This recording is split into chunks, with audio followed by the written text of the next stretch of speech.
헌신 예배다 할 때 헌신 예배가 뭐예요? 이렇게 또 궁금해하실 분이 있을 것 같아요. 헌신 예배라는 게 뭐 말 그대로 우리가 하나님 앞에 우리 자신을 바치면서 예배한다 하는 그런 의미를 갖습니다. 그런데 사실상 돌아보면 우리가 하나님 앞에 행하는 모든 예배는 사실상 이런 사랑과 헌신이 동반된다 하는 겁니다. 사랑과 헌신을 동반하여 하나님 앞에 예배한다 하는 면에서는 사실 우리가 행하는 모든 예배는 다 헌신 예배다 이렇게 말할 수 있겠습니다. 그러나 특별한 계기에 또 같은 기관에 속해 있는 믿음의 가족들이 다시 한번 기도로 또 한 주간을 준비하고 또 순서들을 맡아서 또 하나하나 기도하는 마음으로 또 준비하고 또 말씀을 듣고 하면서 다시 한번 하나님 앞에 헌신을 다짐하고자 하는 뜻이 이 헌신 예배 안에 담겨 있으리라 여겨집니다. 그래서 먼저 오늘 한나의 전도의 헌신 예배를 축하드리고 우리 하나님께서 여러분들의 예배와 헌신을 기뻐 받아 주시기를 진심으로 바랍니다. 오늘 우리가 나누는 이 말씀의 내용은 베드로 전서의 내용에 포함되어 있습니다. 사도의 권면이 포함되어 있는데 이 권면이 포함된 내용 가운데 중요한 전제가 있어요. 그 전제의 내용이 우리가 읽은 앞부분에 소개가 되고 있는 말씀입니다. 7절 말씀에 보면 권면을 주는데 사도가 어떠한 전제를 바탕으로 해서 이런 권면을 준가 알 수 있습니다. 만물의 마지막이 가까웠다 하는 전제를 바탕으로 해서 몇 가지의 권면을 더해줍니다. 만물의 마지막, 세상 사람들은 모든 것의 마지막이 어떻게 될까? 우리가 지구에서 계속 더 살 수 있을까? 이 지구가 그때까지 보존이 될까? 환경운동가들은 이 지구가 갈수록 온난화되고 있고 뜨거워지고 있고 하는 것들로 인해서 이 지구의 미래는 참 어둡다라고 말들 합니다. 그러나 성경 우리에게 분명히 약속합니다. 모든 만물의 마지막은 멸망이거나 멸절이 아니라 완성이다라고 성경이 우리에게 확고하게 약속해 주고 있습니다. 그래서 만물이 마지막에 가까웠다 하는 말은 이제 모든 것이 다 끝나게 될 때가 다가온다라는 말이 아니라 이제 하나님이 약속하신 모든 말씀이 완전하게 실현될 날들이 우리에게 가까이 다가오고 있다라는 겁니다. 이게 어떤 차이가 있을까요? 이제 지구가 종말을 구할 때가 가까이 왔다라고 말합니다. 천문학을 연구하는 또 천체 물리학자들은 앞으로 많은 시간이 지나면 우리가 속해 있는 이 은하기가 결국은 없어지게 될 수도 있다라는 말을 하고 답니다. 그래서 그러한 것들은 우리의 미래에 대한 어두움을 우리에게 부추기는 표현들이 되겠지만 우리 하나님의 역사, 천지와 만물을 붙드시고 그의 뜻으로 이끄시는 전능하신 하나님은 만물의 마지막은 완성이다 라고 우리에게 약속하고 있다는 겁니다. 그래서 우리는 소망이 이루어지는 때를 더 가까이 살고 있다라는 뜻이 되는 겁니다. 우리가 만물의 마지막, 이걸 다른 말로 종말이란 말을 사용합니다. 이 종말이라고 한 말을 사용할 때 이 종말의 의미는 두 가지가 있어요. 하나는 말 그대로 모든 만물의 마지막을 뜻하는 우주적인 종말이 하나가 있고 또 하나는 개인적인 종말이라고 하는 게 있습니다. 뭘까요?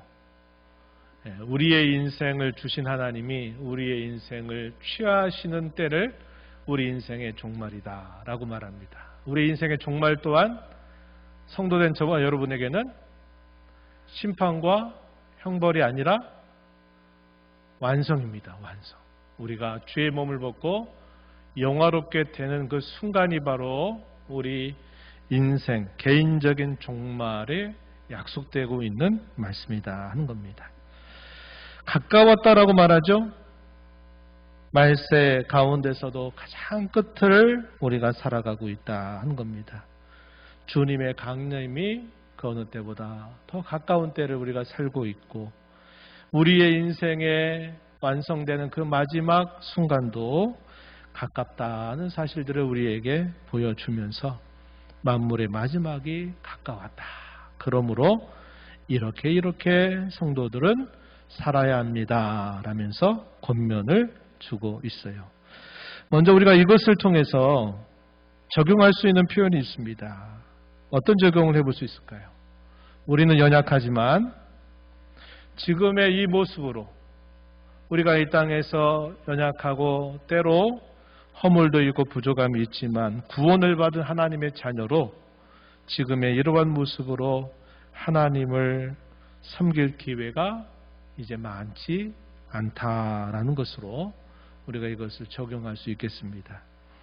에베소서 5장 16절 말씀에 이렇게 말씀합니다. 세월을 아끼라 때가 악하니라 이렇게 말합니다. 세월을 아끼라고 하는 이 말의 의미는 문자적으로 두 가지 의미를 지니는데 하나는 시간을 건져내라 이런 의미입니다. 시간을 구원하라. 내게 주어진 시간을 구원해내라, 건져내라 라는 것이 문자적인 의미가 하나 있고 또 이것을 의미적으로 할 때 또 하나의 뜻이 있습니다. 그것이 뭐냐면 너희에게 주어져 있는 시간을 최선을 다하여 선용해라 하는 의미를 담고 있다는 겁니다.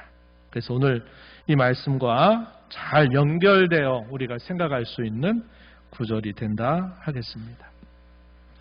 우리가 이 모든 마지막이 완성이 되면 지금의 이런 모습으로 우리가 하나님을 만나지 않을 겁니다. 모든 만물이 정화되고 새롭게 될 것이고 우리도 이러한 지금의 이 모습이 아니라 신령한 몸으로 변화되어서 하나님을 더 온전하게 섬기게 될 날이 가까이 왔다고 한 뜻입니다. 그런데 우리가 지금의 이 모습 하나님의 은혜를 받고 있지만 또 여전히 죄로 인하여서 또 아파하기도 하고 괴로워하기도 하고 또다시 하나님의 은혜를 힘입어서 다시 새로운 마음을 갖고 결심을 하고 이렇게 하면서 하나님을 섬길 수 있는 기회는 우리에게 그렇게 많이 남아있지 않다 하는 겁니다. 그럼 얼마 남지 않은 이러한 시간들을 우리가 어떻게 할 것인가? 우리에게 주어진 시간을 선하고 좋은 일을 위해서 선용하는 그런 자세를 가지고 살아야 되겠다 하는 것입니다. 또 하나 적용을 하자면 우리는 청지기로서 하나님 앞에 분명히 서게 된다는 것을 기억해야 하겠습니다. 오늘 우리가 읽은 본문 10절 말씀에 보면 오늘 설교 제목처럼 선한 청지기라는 말이 나오죠. 선한 청지기. 청지기는 주인이 우리에게 맡겨준 것에 대하여 우리가 그것을 계산할 날이 분명히 있다는 것을 우리에게 기억하게 하는 표현입니다. 히브리서 4장 13절 말씀을 보시면 이렇게 사도가 말합니다. 지으신 것이 하나도 그 앞에 나타나지 않음이 없고 우리의 결산을 받으실 이에 눈앞에 만물이 벌거벗은 것 같이 드러나느니라 이렇게 말씀합니다. 하나님의 말씀은 살았고 운동력이 있어서 좌우의 날선 어떤 것보다도 예리하다 하는 말씀이 바로 앞절에 소개가 돼요. 그 말씀이 우리의 혼과 육과 및 관절과 골수를 찔러 쪼갠다라고 말씀합니다. 그리고 난 다음에 여기 13절에서 모든 것들이 다 하나님 앞에 드러나게 될 것이다. 그때 우리의 결산을 받으실 이의 눈앞에 만물이 벌거벗은 것 같이 드러난다. 이렇게 말합니다. 결산을 받으실 이 누굴까요? 우리 하나님이십니다. 우리 하나님이 이 땅에 우리에게 생명을 주셔서 우리의 인생을 시작하게 하셨는데 우리의 인생을 언젠가 다시 부르시게 될 때 우리 인생의 종말을 맞는 그 순간이 되면 우리를 보내시고 우리에게 맡겨주신 일들에 대하여 하나님 앞에 인생결산을 하게 된다는 겁니다. 여기에는 거짓이나 속임이나 기만이나 그 어떤 것이 있을 수 없이 모든 것들이 있는 그대로 드러나게 될 것을 우리에게 말씀하고 있다 하는 겁니다. 그러므로 우리는 만물의 마지막이 가까웠다 하는 이 사도의 말씀을 통해서 두 가지를 좀 생각하면 좋겠어요. 얘기한 것처럼 하나는 비록 죄를 여전히 가지고 있고 쓰러지고 넘어지는 한이 있긴 하지만 우리가 지금의 이 모습으로 하나님을 기쁘게 섬길 수 있는 시간이 우리에게 남아있다. 그 시간이 무한적 있는 것이 아니다. 우리에게 주어진 그 시간을 우리가 좋은 기회로 선용하는 자세를 갖자 하는 것이고, 우리는 청지기로서 우리의 인생을 이 땅에 주셔서 우리에게 이 땅의 모든 삶을 살게 하시고 난 이후에 우리의 마지막의 그 순간에 하나님 앞에 모든 것을 결산하게 될 그때가 우리에게 다가온다 하는 이런 생각을 가지고 우리가 그러면 어떻게 살아야 될까? 이제 사도가 세 가지의 권면을 구체적으로 주고 있습니다. 첫 번째 권면의 내용은 기도하라는 겁니다. 기도하라는 거예요. 오늘 우리가 읽은 본문 7절 하반절에 정신을 차리고 근신하여 기도하라 사도가 간곡하게 권면하고 있는 내용입니다. 너무 잘 알고 있는 이야기죠. 우리가 기도를 흔히 비유하기를 우리의 생명의 호흡과 같이 이 기도를 우리 신앙의 호흡이다 이렇게 비유를 하곤 합니다. 그만큼 기도한다는 것은 대단히 중요한 일임을 우리에게 보여주는 겁니다. 우리가 숨을 한 5분 정도만이라도 숨을 쉬지 않는다면 우리의 뇌에 산소 공급이 끊어지게 되면서 뇌가 타버려요. 그러면 우리의 모든 것들이 망가져버리는 일이 따라오게 되는 것입니다. 우리 신앙에 있어서 기도한다고 하는 것은 마치 우리가 늘 산소를 공급받는 것과 같다는 겁니다. 이것이 공급이 끊어지거나 이것을 제대로 하지 못하게 되면 우리의 신앙의 건강이라고 하는 것이 반드시 손상을 입게 된다는 것을 우리가 알게 되는 것이죠. 그래서 사도가 권면하고 있는 이후의 여러 권면들을 우리가 행하기 위해서도 기도 없이는 우리가 할 수 없다는 사실을 알게 됩니다.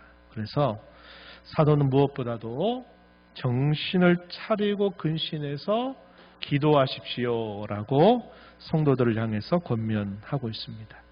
기도하는 일은 모든 일을 시작하기 전부터 해야 될 일이죠. 또 어떤 일들이 진행이 계속 되고 있는 그 과정에서도 계속 기도는 해야 합니다. 그리고 그 일이 마무리가 됐어요. 이제 다 끝났다 하는 그 마지막 끝나고 나서도 우리는 계속 그 일이 하나님이 기뻐하시는 좋은 결과를 드러내도록 우리는 기도해야 된다는 거예요. 우리가 몸으로 봉사하고 수고하고 애쓰는 일은 정해진 시간, 정해진 일을 하면 돼요. 그러나 기도하는 일은 금방 나눈 것처럼 그 일을 시작하기 전부터 우리가 하나님 앞에 기도하는 것이고, 그 일을 할 때에도 계속 기도하는 마음을 가지고 기도하면서 그 일을 해야 합니다. 그리고 그 일이 끝나고 나서 그 일에 좋은 열매가 드러나도록 위해서도 우리는 계속 기도해야 된다는 거예요. 그래서 기도는 마치 우리의 신앙 생명에 있어서 호흡과도 같이 중요하고, 어떠한 모든 일을 행하는 시작, 과정, 이후까지 기도는 계속 이루어져야 되는 것이라는 겁니다. 그런 의미에서 이 기도는 정말 중요하다 하는 겁니다. 목사님들이 이렇게 목회를 오랫동안 한 다음에 그 목회를 하면서 되돌아보면서 여러 가지 회고를 할 때 하는 말씀이 있어요. 그게 뭐냐면, 목회 사역이 뭐냐 할 때 설교도 하고 가르침도 베풀고 신방도 하고 또 여러 가지 일들을 하지만 기도하는 사역이 정말 중요하다 하는 사실을 많이 강조합니다. 그래서 기도는 사실 우리가 뭐 가서 애를 쓰는 것도 아니고 뭔가 이렇게 행동을 하는 것도 아니지만 기도는 이 목회 사역 혹은 교회 사역에 있어서 정말 중요한 일이 바로 이 기도하는 일이다. 이렇게 강조한다는 겁니다. 목회자만이 아니라 우리 모든 성도들에게 기도하는 일은 이와 같이 중요한 일이다 하는 것입니다. 그래서 기도를 하십시오라고 권면합니다. 두 번째 권면은 뭘까? 이어지는 말씀 8절에 보면 두 번째 권면은 뜨겁게 서로 사랑하십시오라고 하는 권면입니다. 만물의 마지막에 가까웠으니 계속 기도하고 그리고 뜨겁게 서로 사랑하십시오라고 이어서 권면을 하는 겁니다. 이 사랑이 가져다주는 유익이 참 많지만 그 대표적인 유익 하나를 소개했어요. 뭐라고 합니까? 사랑은 뭐를 덮는다? 많은 허물, 죄를 덮는다 하는 겁니다. 사랑한다고 하는 것은 다른 사람의 약점이나 연약함이나 부족함을 내가 그것을 가지고 헐뜯고 비난하고 들춰내고 하는 게 아니라 내가 그것을 내가 덮어주고 그것을 내가 채워주는 것으로 나타나야 된다는 겁니다. 이 사랑의 유익이 바로 이렇게 많은 사람들의 약점이나 허물이나 부족함을 메꿔주고 또 채워주는 유익이 있기 때문에 뜨겁게 서로 사랑하십시오라고 권면하는 것입니다. 이러한 사랑의 실천의 또 한 예를 사도가 소개해 주기를 9절 말씀해 보니까 서로 대접하라 하게 이렇게 소개를 해줍니다. 근데 어떻게 대접하라고 이야기하느냐면 원망 없이 하라 그러죠. 이걸 쉽게 이런 말입니다. 투덜대지 말고 불평하지 말고 이 말입니다. 투덜대지 말고 투덜거리지 말고 서로 대접하기를 힘쓰라는 것입니다. 이 대접하는 것은 사랑에 대한 하나의 구체적인 실천의 방법이 됩니다. 풍부하고 넉넉하면 잘 대접할까요? 그렇지 않습니다. 특별히 이 당시 사도가 이 말씀을 전하는 시대에 성도들이 살던 그 시대는 어려운 시대였습니다. 우선 그들이 가이사가 왕이라고 고백하고 가이사가 왕이라고 하는 동전을 그들의 삶의 거래 화폐로 늘 사용하고 있었던 때에 예수님이 나의 진정한 주님이십니다 라고 고백하는 것이 당시 그리스도인의 공통 고백이죠. 그래서 그리스도인이 된다고 하는 것이 환영받는 시대가 결코 아니었습니다. 그리스도인이 된다고 하는 것은 내가 마땅히 당시에 로마에서 주는 혜택을 누릴 수 있음에도 불구하고 그 혜택을 내가 때로는 거절해야 된다는 것을 의미하기도 했고 여러 불편을 감수하기도 해야만 했고 부당한 일을 만날 때 그게 부당합니다라고 호소하지 않고 때로는 감당을 해야 되는 일도 있었습니다. 때로는 목숨까지도 내놓을 자세를 가지고 그들이 이 신앙을 지키고 살아갈 수 있었던 시대였습니다. AD 64년에 네로 황제의 박해가 있었던 때입니다. 성경 역사가들은 아마 그때 바울 사도가 두 번째 로마 감옥, 지하 감옥에 있다가 그때쯤에 순교를 당했을 것이다. 이렇게 말하기도 합니다. AD 64년.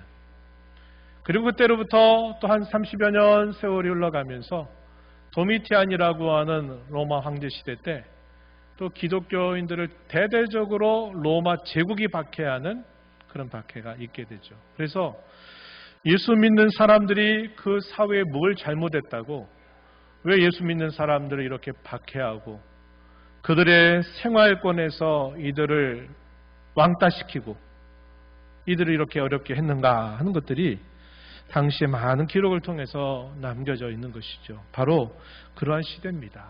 그러한 시대에 사랑하는 것에 대한 구체적인 실천으로 서로 대접하기를 힘쓰라고 사도가 권면하고 있는 겁니다.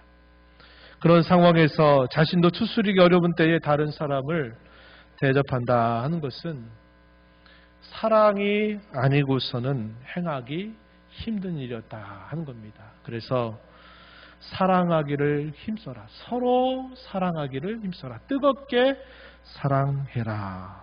이렇게 사도가 권면하는 것이 두 번째 권면이었어요. 세 번째 권면은 뭘까요? 서로 봉사라는 겁니다. 오늘 우리가 읽은 본문의 제목으로 삼은 내용이죠. 하나님의 은혜를 맡은 선한 청지기 같이 서로 봉사하십시오라고 권면하고 있습니다. 청지기는 아까도 이야기했지만 주인을 섬기는 종입니다. 자신이 한 일에 대해서 반드시 주인에게 판단을 받게 되어 있습니다. 그런데 오늘 본문에서 사도는 뭐라고 말합니까? 하나님의 은혜를 맡은 청지기라고 말하고 있습니다. 은혜를 맡은 청지기다. 좀 표현이 독특하죠? 이 말을 통해서 우리가 첫 번째 확인하는 중요한 요점은 하나님의 은혜를 모른다면 제대로 청지기가 될 수 없다는 사실을 가르쳐주고 있어요. 은혜를 맡은 청지기가 하나님의 은혜가 무엇인가를 모르는데 제대로 청지기의 일을 할 수 있겠습니까? 안 되겠죠. 그래서 은혜를 맡은 청지기라고 이렇게 말할 때는 그 은혜가 무엇인가를 알고 분명히 있어야만 된다는 거예요. 그래야 그 청지기의 일을 감당할 수 있다고 하는 것입니다. 우리가 지나온 신앙의 경험을 한번 돌아봐도 우리의 삶 속에 하나님의 은혜가 충만할 때가 있고 또 어떤 때는 그 은혜가 다 떨어져 버린 것처럼 마치 기름이 떨어진 차가 가듯 마듯 덜덜덜거리는 그런 경험을 해본 적이 있을 것입니다.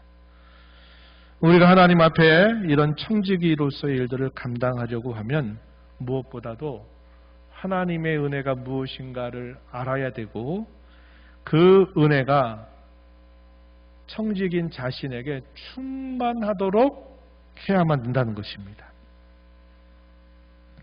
너무 다른 거죠. 은혜가 충만할 때는 어떠한 좀 안 좋은 일을 겪어도 다 그것을 넘기는 게 아무런 문제가 없는데 은혜가 떨어져가지고 갈랑말랑 덜덜덜덜거리는 그 자동차처럼 돼버리면 별거 아닌 것들이 다 넘어뜨리게 하는 요소가 되는 것들을 우리는 경험하곤 하는 겁니다. 그래서 우리가 하나님 앞에 봉사하려고 할 때 하나님의 은혜를 우리가 깊이 알아야 되고 그 은혜가 우리의 신앙이나 삶에서 떨어지지 않도록 하는 것이 대단히 중요하다는 것을 알게 됩니다.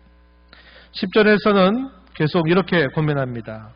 은사를 받은 대로 서로 봉사하라. 이렇게 방법을 알려줬어요. 은사를 받은 대로 이것은 하나님께서 각자 모든 성도들에게 청지기들에게 다양하게 은사를 주실 것을 말씀하고 있는 표현이죠. 그래서 그것은 각 사람에게 고유한 것이 있기도 합니다. 그런 면에서 우리 이 자리에 있는 모든 우리 한나 여전노회원뿐만 아니라 우리 모든 성도들도 다양한 하나님의 은사를 받은 사람들로 이 자리에 함께 있다는 겁니다. 모두가 다 나와 똑같아야 된다. 이런 생각을 우리가 버려야 합니다. 다양하다는 사실을 우리가 인정해야 되겠고 또 한편 이런 것도 있어요. 모두에게 공통적인 것도 있습니다. 그럴 때는 서로 하나를 이루는 것이 대단히 중요해요. 다양함을 가지고 있고 고유함을 가지고 있으면서도 어떠한 경우에는 서로 마음이 딱 하나가 돼서 같이 같은 일을 해야 될 때도 있다는 겁니다. 그래서 갈라디아서에서 이걸 대해서 뭐라고 각자에게 주어진 짐은 학자가 잘 짊어지도록 할 것이고 또 함께 서로 협력해서 힘을 나누어서 져야 될 짐도 있다. 이렇게 가르쳐주고 있다는 것입니다. 우리가 봉사를 하다 보면 행하는 것이 꼭 있어요. 빠지지 않는 게 뭐가 있을까요? 말하는 거죠. 말하는 거. 말하는 게 분명히 있습니다. 우리가 말없이 어떤 일을 하지 않습니다. 항상 말을 하면서 어떤 일들을 해요. 그래서 사도가 말할 때 봉사할 때 우리의 말과 행실을 어떻게 해야 되느냐. 우리가 읽은 본문 11절에서 가르쳐 주기를 말할 때는 하나님의 말씀을 하는 것 같이 하십시오. 이렇게 고민했습니다. 하나님 말씀을 한다. 이걸 다르게 말하면 내가 다른 사람에게 마치 설교하듯이 하라는 거예요. 설교하듯이 하라는 겁니다. 혹은 다른 사람에게 말씀을 전하는 것처럼 하라는 거예요. 그러려면 혹시 우리에게 뭐가 있어야 되겠습니까? 하나님 말씀을 알아야죠. 하나님 말씀에 대한 분명한 확신이 있어야죠. 말씀에 대한 그런 풍부한 이해와 확신이 없이 하나님의 말씀을 우리가 할 수 없고 전할 수 없는 것입니다. 그래서 우리가 말을 할 때는 그저 하나님 말씀을 가져와서 그 말씀을 이렇게 해대라 이런 의미가 아니라 내가 하나님의 말씀을 설교하듯이 혹은 하나님의 말씀을 다른 사람에게 전하듯이 그렇게 말을 하라고 이야기합니다. 성도들이 오랫동안 교회 생활에 익숙해지다 보면 그런 일을 하잖아요. 말 가지고 서로 이렇게 받아치는 경우들이 가끔 있죠. 성경의 어떤 구절을 가져와서 자기 상황에 맞게 이것을 가지고 얘기하면 또 그 말씀을 들은 사람 또 다른 성경 구절을 가지고 거기에 또 맞대응만 하면서 서로 말 가지고 노는 경우들이 있어요. 그런 말 잘하라 하는 의미가 아닙니다.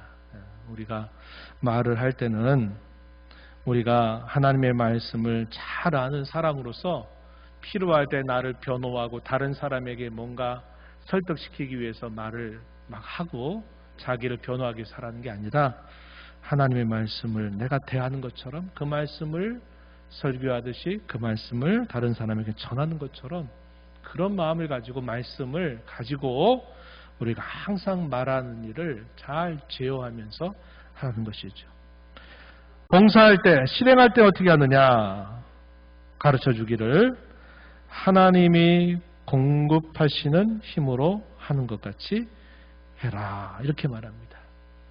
내 힘으로 할 수도 있고 하나님이 공급해 주신 힘으로 할 수도 있다 이렇게 말하는 겁니다. 그런데 우리가 선한 청지기 같이 봉사하려면 내 힘으로 하는 것 같이 해서는 안 되고 하나님이 공급해 주시는 능력을 받아서 봉사해야만 된다 이렇게 가르쳐 줍니다. 이런 하나님의 능력을 우리가 받는 통로가 뭘까요? 통로가 뭘까요? 하나님의 능력을 우리가 공급받는 통로가 뭐겠습니까? 기도하는 거죠. 기도하는 겁니다. 그래서 아까 우리가 처음에 살폈던 것처럼 깨어 정신을 차리고 근신하여 기도하라고 하는 말씀을 우리가 다시 떠올려 보는 거죠. 아까 어떤 일이 시작되기 전부터 기도해요. 한나 이런도에 헌신 예배를 합니다. 광고했을 때 회장님을 통해서 여러분들이 어떤 이야기를 들으셨을까요? 우리 헌신 예배가 있으니까 기도하면서 잘 준비하자고 아마 분명히 당부했을 겁니다. 그리고 한 주간 동안 있는 자리에서 혹은 새벽 시간에 분명히 기도했을 겁니다. 그리고 이제 그 시간이 돼서 순서를 맡은 대로 또 맞지 않은 분들조차도 하나님 앞에 헌신하는 마음을 가지고 이 자리에 있을 겁니다. 또 이 자리가 끝나고 나서 또 여러분들이 계속 말씀을 붙들고 기도하면서 그 말씀을 실천하면서 또 살아가도록 애를 쓸 겁니다. 그래서 이런 모든 일에 있어서 우리가 기도해야 하는 것이 그만큼 중요하다 한 것처럼 우리가 하나님의 능력을 공급받는 통로가 무엇일까 할 때 바로 이 기도를 통해서 하는 겁니다. 기도는 내가 하겠다는 것이 아니라 내가 할 수 없는 그 일이다 여기고 하나님이 이 일을 할 수 있도록 하나님께 나를 맡겨드리기 위해서 우리는 기도하는 거죠. 다르게 말하면 기도를 통해서 우리는 이 일이 내 일이 아니라 하나님의 것이 되도록 우리는 기도를 통해서 그분께 맡기고 그분이 우리에게 할 수 있는 힘을 공급받도록 우리가 기도하는 거예요. 그래서 봉사할 때, 실행할 때는 반드시 내 힘으로 하지 말고 기도를 통해서 하나님이 공급해 주시는 능력을 힘입어서 봉사하라고 가르쳐 줍니다. 왜 이걸 이렇게 강조하고 힘을 주어 이야기할까요? 그 이유가 뭘까요? 혹은 그 목적이 뭘까요? 그것은 한마디로 하나님께만 영광이 되게 하기 위해서라 이렇게 말해줍니다. 우리가 읽은 본문 11절의 마지막 부분에 그렇게 말하죠. 이는 범사의 예수 그리스도로 말미암아 하나님이 영광을 받으시게 하려 함이니 그 목적을 분명하게 말해주고 있습니다. 우리의 신앙의 경험이 어떠합니까? 내가 내 힘으로 하려고 하면 어떤 일이 생겨요? 투덜대는 게 생기죠. 원망하는 게 생기고 다른 사람과 비교하게 되고 이런 일들이 늘 생깁니다. 그래가지고 일은 열심히 해가지고 많이 지쳐있는데 그 남은 그 수고의 결과 이후에 우리의 마음이 그래도 뿌듯하고 보람이 있고 기쁘고 하나님 앞에 감사한 마음이 들어야 되는데 어떤 경우에는 오히려 하지 않았더라면 더 나았을 것을 하는 그런 경험, 우리가 쓴 경험을 하게 될 때도 분명히 있다는 겁니다. 그래서 우리는 이렇게 봉사를 하게 될 때는 사도가 고민하는 것처럼 기도를 통하여 하나님의 능력을 공급받아서 봉사해야만 된다. 그래야 내 자랑, 내 상이 아니라 하나님 자랑, 하나님께 영광이 된다는 사실을 우리에게 분명히 보여준다고 하는 것입니다. 열심히 일을 했는데 그게 하나님이 기뻐하신 일이 아니라 결국 나를 기쁘게 한 일이 된다면 그게 얼마나 허망하겠습니까? 우리의 주인 되신 주님이 청지기로 보냈는데 나중에 말씀하시기를 네가 나를 위해서 뭘 했니? 라고 말씀하실 때 다 너를 위해서 한 거 아니냐? 이렇게 말씀하시면 우리가 했던 모든 일들이 무슨 소용이 있겠단 말입니까? 소용이 없는 일이 될 것입니다. 그래서 우리는 우리의 모든 이 결과가 하나님께 기쁨이 되고 영광이 되게 하기 위해서 이러한 권면들을 우리가 마음에 새겨야 된다 하는 사실입니다. 이제 몇 가지 구체적인 적용을 좀 제시하고 마무리하겠습니다. 헌신은 주시는 하나님의 말씀에 대한 철저한 순종을 헌신이라고 말할 수 있겠습니다. 오늘 이 자리에 헌신을 다짐하시는 우리 한나 여전도 회원들, 또 우리 함께 하시는 성도님들, 헌신을 다르게 여러 가지로 생각할 수 있겠지만 오늘 이 시간 하나님이 우리에게 읽게 하신 말씀, 주시는 말씀을 마음에 새겨서 잘 순종하는 것이 헌신의 좋은 내용들이 될 수 있습니다. 오늘 한나 여전도 회원들이 헌신한다고 하는 것은 오늘 주는 사도의 권면에 철저하게 순종하겠다고 하는 다짐과 실천으로 이어져야 하겠습니다. 이를 위해서 제가 두 가지 정도, 세 가지 정도 권면을 좀 드리면서 마무리하겠습니다. 첫 번째 권면은 성경을 통해서 하나님의 은혜와 사랑을 늘 묵상하시기 바랍니다. 우리가 하나님의 사랑과 은혜를 말하면 대개 우리는 우리가 살아왔던 삶 속에 받았던 사랑, 또 우리가 경험했던 그 은혜를 아마 되새겨 볼 겁니다. 그런데 그것만으로는 부족하죠. 우리가 살아온 인생 가운데서 내가 경험한 하나님의 사랑, 내가 받은 하나님의 은혜를 말한다 하더라도 그것은 전체로 말했을 때는 아주 작은 부분에 지나지 않을 겁니다. 그래서 우리가 우리의 신앙의 경험을 잘 되새기고 붙드는 것 중요하지만 하나님의 은혜와 사랑을 우리가 더 풍성하게 알기 위해서는 성경을 통해서 우리가 그 하나님의 은혜와 사랑이 어떻게 우리에게 주어지는가를 우리가 끊임없이 귀를 기울이고 또 그 말씀을 굳게 믿는 자세를 우리가 가져야 한다 하는 겁니다. 그래서 하나님의 은혜와 사랑을 성경을 통해서 늘 묵상하시기 바랍니다. 에베소서 3장 18절과 19절 말씀해 보면 바울 사도가 에베소 교회를 향해서 기도했던 한편의 기도가 소개됩니다. 에베소서 18장 3장 18절 19절 우리 함께 읽어볼까요? 함께 읽어보겠습니다. 능히 모든 성도와 함께 지식에 넘치는 그리스도의 사랑을 알고 그 너비와 길이와 높이와 깊이가 어떠함을 깨달아 하나님의 모든 충만하신 것으로 너희에게 충만하게 하시기를 구하노라. 아멘. 바울 사도가 에베소 교회를 향해서 한 기도가 두 번 소개됩니다. 1장에서 한 번 소개가 되고 여기 3장에서 두 번째 기도가 그대로 소개됩니다. 두 번째 기도의 내용이 바로 우리가 읽은 이 말씀에 포함되어 있어요. 뭐라고 말합니까? 지식에 넘치는 그리스도의 사랑을 알게 해달라고 기도합니다. 좀 더 구체적으로 뭐라고 말하냐면 그 사랑의 너비, 그 사랑의 길이, 그 사랑의 높이, 그 사랑의 깊이가 어떠한지를 깨달아서 하나님의 충만하신 것으로 충만하게 해주시기를 기도하는 내용입니다. 하나님의 사랑, 그분의 은혜의 그 풍성함을 우리가 알아야만 아까 말씀드렸듯이 은혜를 맡은 청지기, 선한 청지기가 되려는데 하나님의 은혜가 뭔지를 모르고 그 은혜가 바닥이 나버렸다면 선한 청지기가 될 수 없는 거죠. 그래서 그 하나님의 사랑을 우리가 묵상해야 된다는, 묵상, 되뇌야 된다는 겁니다.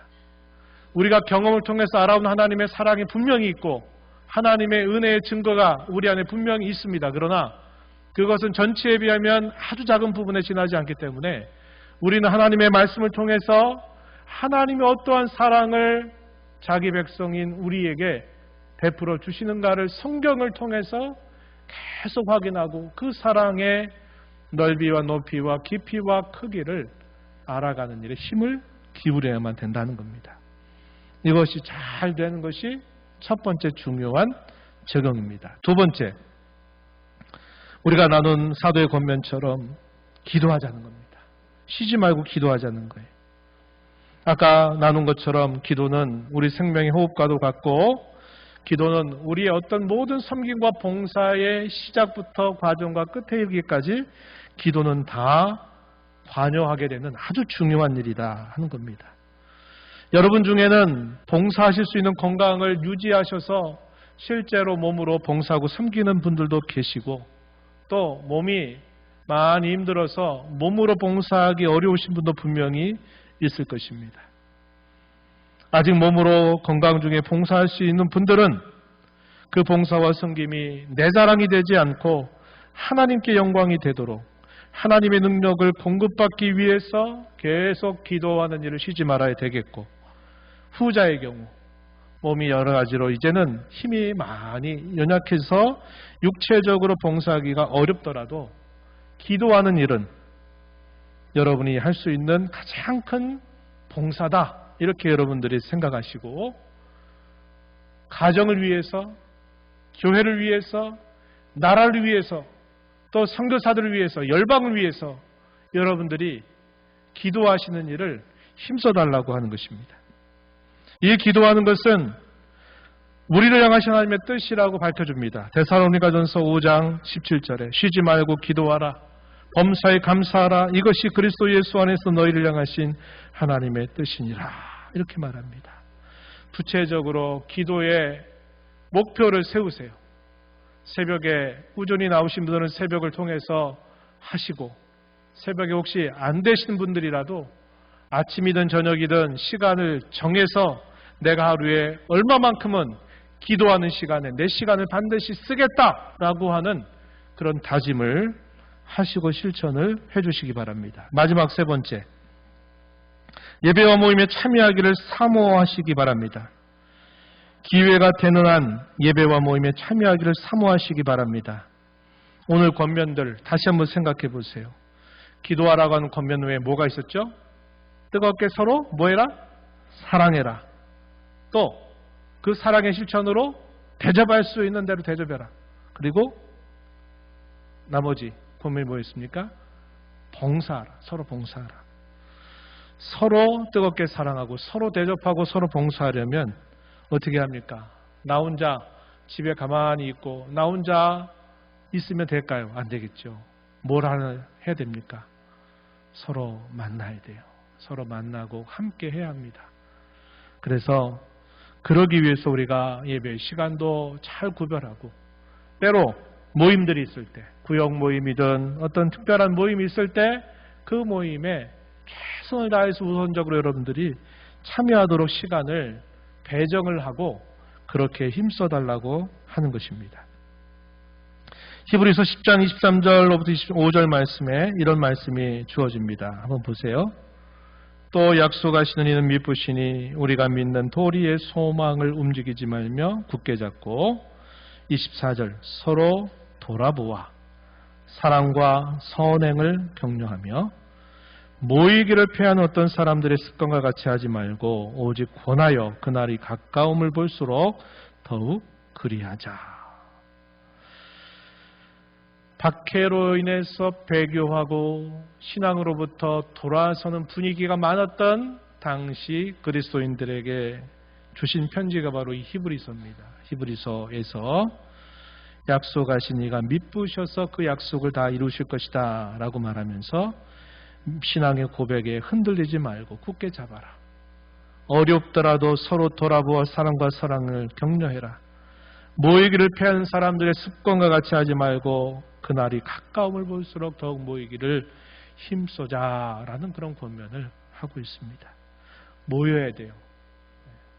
너무 건강이 또 안 좋으면 병원에 계시어야 되기도 하고 또 다른 곳에 있어야 되지만 하나님이 여러분들에게 건강을 주시는 한 모이기를 사모하고 그것을 잘 우선적으로 배정해서 서로가 모여서 얼굴을 대하고 또 기쁨과 여러 슬픔을 함께 나누면서 기쁨은 배가 시키고 또 슬픔은 서로 짐을 나눠지는 아름다운 그런 모습을 여러분들이 잘 실행해 나가시면서 또 하나님 앞에 남은 귀한 삶이 헌신된 사람으로 하나님의 은혜를 맡은 선한 청지기처럼 잘 경주해 나가시게 되기를 진심으로 축복합니다.